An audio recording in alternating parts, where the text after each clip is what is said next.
ប្អូនស្រីម្នាក់ជិះកង់3ចេញពីក្លាប់ជាមួយមិត្តភ័ក្តិសុកក៏ត្រូវបានមិត្តភ័ក្តិច្រានទម្លាក់ពីលើកង់3ដោយមិនដឹងថាតើមកពីមានទំនាស់អីបងប្អូននេះឈាមរបស់គាត់នៅពេលដែលគេច្រានធ្លាក់មកគឺចាក់អុកក្បាលនៅនឹងផ្លូវនេះហើយដោយឡែកកង់3គឺអត់បានបើអង្គឈប់ទេបានជិះពួយយ៉ាងលឿនទៅមុខតែម្ដងហើយបងប្អូនស្រីក៏គាត់ថាមិនដឹងថាតើមិត្តភ័ក្តិគាត់គុំគាត់តាំងពីពេលណាដែរគាត់អត់ដឹងដែរអូយបងប្អូននេះសិតតែឈាមជិះកង់3សុកស្រាប់តែគេច្រានធ្លាក់ពីលើកង់3ហើយកង់3ហ្នឹងរត់ក៏បួចទៅមុខហ្មងអត់មានងាកក្រោយអីសូម្បីតែបន្តិច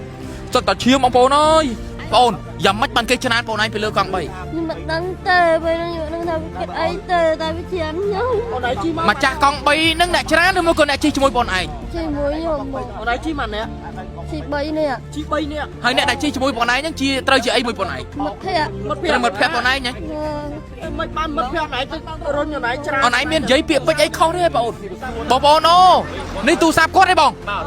ប្អូននេះទូរស័ព្ទគាត់លេងកាទៀតចេញពីគ្នាបាត់ហើយហ្នឹងព្រោះមិត្តភ័ក្តិគាត់អត់ដឹងថាតើមានរឿងអីទេបានច្រានគាត់ចេញធ្លាក់ពីលើកង់3តែម្ដងដំបងឡើយហេតុការណ៍ហ្នឹងរបៀបម៉េចវិញបងអាចជម្រាបប្រាប់បងអូនបានទេបងជំរឿដំបងខ្ញុំញ៉ាំអីខ្ញុំចេញពីធ្វើការមកខ្ញុំចូលផ្ទះបន្ទប់ខ្ញុំលើនេះបាទតែពេលហើយខ្ញុំញ៉ាំបាយហើយខ្ញុំចេញមកជួបប្រេមដើមហ្នឹងដល់ពេលប្រេមដើមលឹកប្រោកចាក់ដុកមកដុកហ្នឹងគឺកង់3បង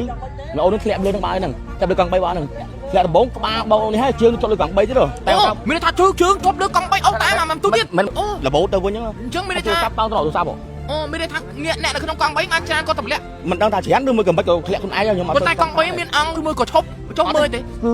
ទៅហ្មងទៅកបួចទៅហ្មងលឿនហ្មងបាទគឺចឹងបានខ្ញុំក៏ឃើញខ្ញុំបានខ្ញុំចូលមកមើលហើយឡានគេមករកកិនអីទៀតក៏ខ្ញុំចុះមកខ្ញុំខាត់ឡានទៅអីបង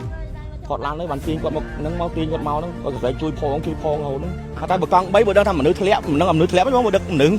បងប្អូនឥឡូវឃើញថាបងសមត្ថកិច្ចលោកបានមកដល់កន្លែងហើយបងរឿងរ៉ាវអង្គហេតុហ្នឹងបងអូនស្រីគាត់បានចេញពីក្លឹបទៅគាត់ជិះជាមួយមិត្តភ័ក្តិគាត់បាទជិះជាមួយមិត្តភ័ក្តិគាត់ទៅមិត្តភ័ក្តិគាត់ច្រានគាត់ទម្លាក់បាយមើលបាទបងប្អូនឥឡូវបងសមត្ថកិច្ចសង្កាត់អូបែកអមលោកបានជួយមកដល់កន្លែងទីតាំងកាត់ហេតុហើយនឹងសួរនាំទៅលើបងអូនស្រីបើសិនមកបងប្អូនស្រីចង់ដាក់ពាក្យបណ្ដឹងទៅលើមិត្តភ័ក្តិបងសមត្ថកិច្ចនឹងនាំគាត់ទៅដាក់ពាក្យបណ្ដឹងហើយបន្ត